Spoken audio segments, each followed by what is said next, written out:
Hi, I am your host Adel Hussein. The battle for the control of our country and how it affects our people continues. Tonight, a rape victim and a millionaire tell their amazing journey. Please welcome Amir and Hassan. This is 7 Channel News, presented by Imsan Harris Communications. Welcome to the show. Thank you for having us. Thank you for having us. I like to say, it takes a lot of courage to come to the show and tell us your story after having suffered all those tough memories. It is an honor and a privilege to be here at this show. We just want to be a voice for the people of Afghanistan and show to the rest of the world what we had to go through. It's a very special opportunity to be here with all of you, because we want to open the world's eyes so they can realize how this war is affecting us greatly. When the network told me your story, I was filled with empathy, and that was the reason why I told the network to bring you to the show. When I received the call for the interview, I wanted to do it, but I took in consideration Hassan, and he was not ready for his story to come out. It takes courage for what you're doing. Thank you. Apparently it can be something hard. It took us many years to get filled with courage to be able to share this horrible and traumatic experience with someone else. I can't imagine how painful this thing should have been for you guys, but thanks God, you're both here with us tonight. Alright, let's get started. Let's start with you, Hassan. Why did you take the blame when Amir accused you and your father of stealing when in fact Amir had done it?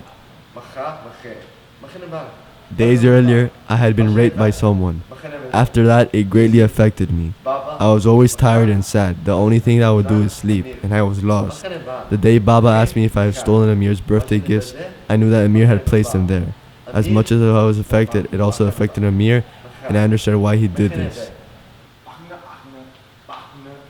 What is the worst decision you have ever made in your life?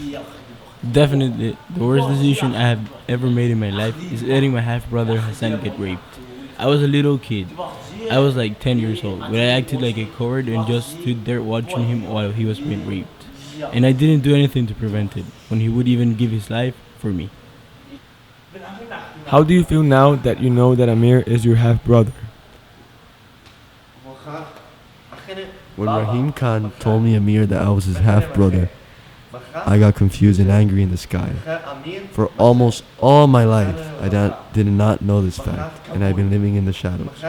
If I would have known that Amir was my half-brother, I imagine that things would have been much easier growing up next to my half-brother, Amir.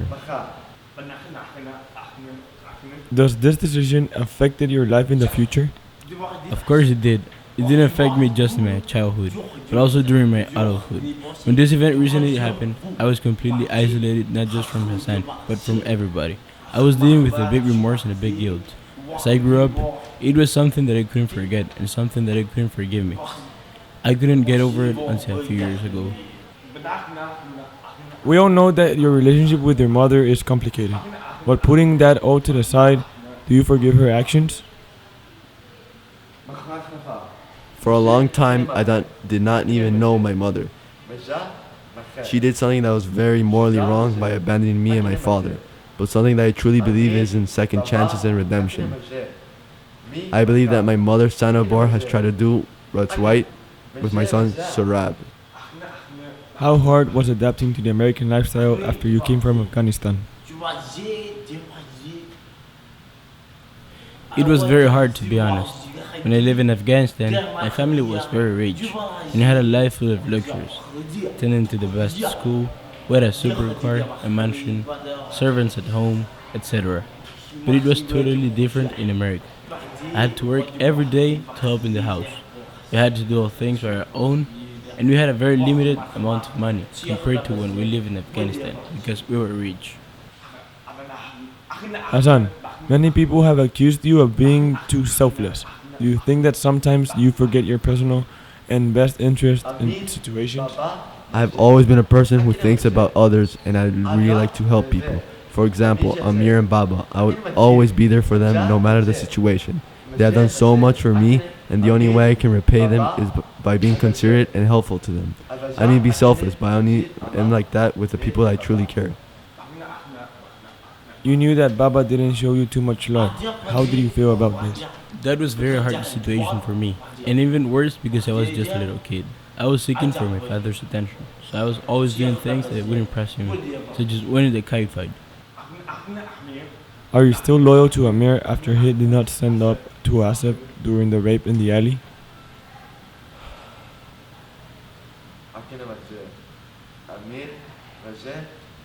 I once told Amir, for you, 1,000 times over. When Amir did not help me and stop Asif from raping me, I felt left behind. But then I thought about the situation in Amir. What could he have done? Amir and I were outnumbered. I understand if he felt fear because I would have felt the same way.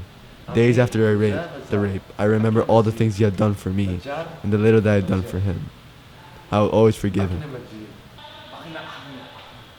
Many years ago, you never considered Hassan as your friend, even if he was the most loyal person to you. Why? Yes, it is true. He is the most loyal person to me, and I never considered him my friend. Why? Because I was ashamed. I was a little boy, a rich boy, and my father's friend's sons were rich too, and I was ashamed of they finding out that Hassan was a Hazara. That's another action I regret of, because he's the only person who has always been there for me. If the situation was happening to Amir, what decision would you make? If the situation was happening to Amir, I would have done everything that I could to stop them from hurting my friend. Even though we would be outnumbered, I would get hurt as well. I would always be loyal to Amir, and I will back him up always. I have known him since I was a baby and have so many memories with him, and something I would never want to have in my mind is my friend suffering. Did your life change after you met Soraya? Definitely, the best thing that has happened in my life. She was the only person who made me forget all my problems, my guilt, and my regret. She made my life happy and gave me a purpose to life. You have always been there for Amir, but sometimes he has not. Do you think Amir is a good friend? Amir is and has always been my best friend. I understand that Amir has done mistakes sometimes, but since our childhood, Amir has grown as a person and most importantly as a friend. I will never be able to repay him for everything that Amir has done for me, and for that reason, he has been a great friend with me. The memory that I will always remember is having the kites and using them to have fun. Did you ever feel jealous of Hassan because Baba always preferred him?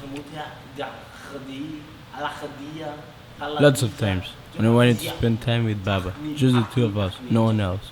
He always invited Hassan to come over, and I didn't like that. When I discovered my father talking to Rahim and saying that he wanted me to be like Hassan especially, I got to the point that I was so jealous that I didn't want Hassan in my life. When I was reading your story, I found something that piqued me. I read that you have been highly discriminated due to your religion. How have others mistreated due to your religion? Discrimination is a big issue that is currently happening in Afghanistan and many other Middle Eastern countries. Religious freedom is something that have always been controversial and that has to be fixed. In Afghanistan, Hazaras and Pashtuns have been bumping heads, and there has been a lot of disputes between the two religious groups. In my childhood, I was highly harassed by Asif because I was a Hazara. What can you tell the world about the actual war in Afghanistan? I would tell to the world that this is not just a problem to feel sorry, but to feel empathy. We can all help to stop the war in many ways, and that is why I am here, to show the world my testimony. This war is some serious. Hundreds of innocent people die every day in the hands of the Taliban. I make a call to the UN to do something about it, so that no more blood will run through the streets. From Channel 7 News, I would like to thank you, Amir and Hassan, for having the courage to come and letting me interview. I would like to say that your story really touched me, and I'm sure that it will touch many others and will motivate others to speak what they've been through and what is on their mind. Thank you for having us. Thank you for having us. This is 7 Channel News. Good night.